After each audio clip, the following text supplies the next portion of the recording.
Assalamualaikum warahmatullahi wabarakatuh. Sebelumnya perkenalkan nama saya Mustika Kirana Putri, NIM 214420010. Di sini saya mau menjelaskan apa itu ADHD. Saat ini, banyak dijumpai berbagai macam gangguan psikologis yang terjadi pada anak-anak, diantaranya adalah gangguan konsentrasi atau attention deficit disorder, atau juga yang biasa disebut ADD, attention deficit hyperactive disorder, ADHD, autis, gangguan komunikasi, disleksia atau gangguan membaca, dan lain sebagainya. Attention Deficit Hyperactivity Disorder atau ADHD adalah gangguan yang ditandai dengan kesulitan mempertahankan perhatian karena kemampuan untuk berkonsentrasi termasuk tindakan impulsif dan perilaku hiperaktif. Ada banyak perdebatan tentang ADHD ada sebagai kategori diagnostik yang berbeda. Perkiraan prevalensi untuk ADHD menunjukkan bahwa laki-laki dengan ADHD melebihi jumlah laki-laki dalam rasio yang bervariasi dari 4:1 sampai 9:1. Anak-anak ADHD mungkin impulsif bertindak semau mereka, berpikir atau tanpa memperhatikan situasi mereka, dan seringkali dapat lalai dan mungkin sulit untuk duduk diam. ADHD mencakup tindakan impulsif, defisit perhatian, dan terkadang perilaku hiperaktif. Karakteristik yang membedakan siswa dengan ADHD dari siswa dengan ketidakmampuan belajar yang memiliki defisit perhatian untuk alasan lain yang tidak diketahui. Perilaku impulsif ditandai dengan kecenderungan untuk melakukan hal-hal tanpa dipikirkan terlebih dahulu. Sebenarnya hal ini berkaitan dengan gejala lainnya, yaitu hiperaktif. Pada orang ADHD bisa terlihat dari ketidakmampuannya mereka untuk tetap diam atau duduk dengan tenang. Yang terakhir, defisit perhatian. Defisit perhatian ini cenderung tidak bisa memusatkan perhatian dengan baik. Anak ADHD sangat selektif pada hal-hal yang membutuhkan perhatian besar. Dia tidak bisa konsentrasi, misalnya dalam belajar.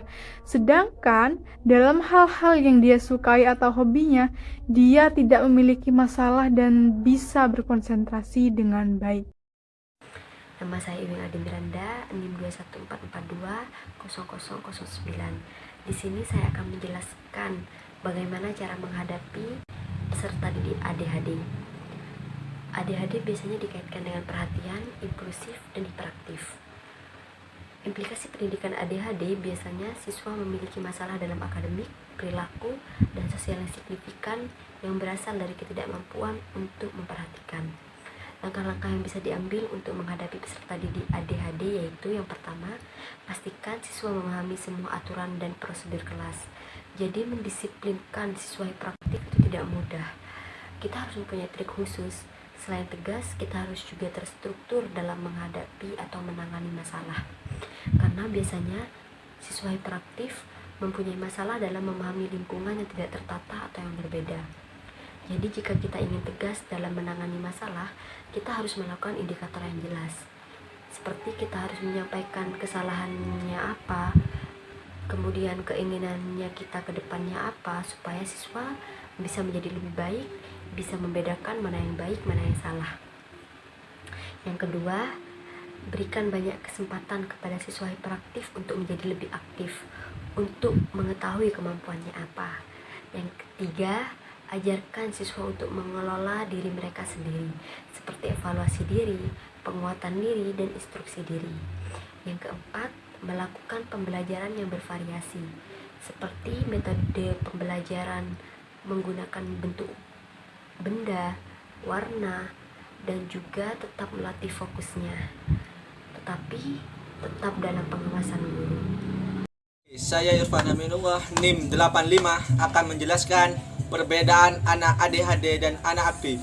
Anak ADHD 1. Cenderung tidak fokus saat melakukan atau mengerjakan apapun. 2. Anak hiperaktif sulit untuk diberitahu dan akan terus melakukan aktivitas sesuka hatinya. 3. Tidak mudah lelah dan tanpa tujuan anak tidak pernah lelah dan semua aktivitasnya lebih banyak tanpa tujuan jelas. 3. Tidak sabar dan cenderung agresif. Anak hiperaktif tidak mau menunggu dan sering merebut benda yang dipegang temannya. Anak aktif. 1. Mampu memfokuskan perhatian dengan baik. 2. Anak aktif masih bisa diberitahu dan mampu mematuhi dengan baik. 3. Lebih sabar. Anak aktif memiliki kesabaran lebih baik saat diminta untuk menyelesaikan masalah. 4. Sabar bila lelah. Anak aktif akan beristirahat dan menghentikan aktivitasnya bila lelah.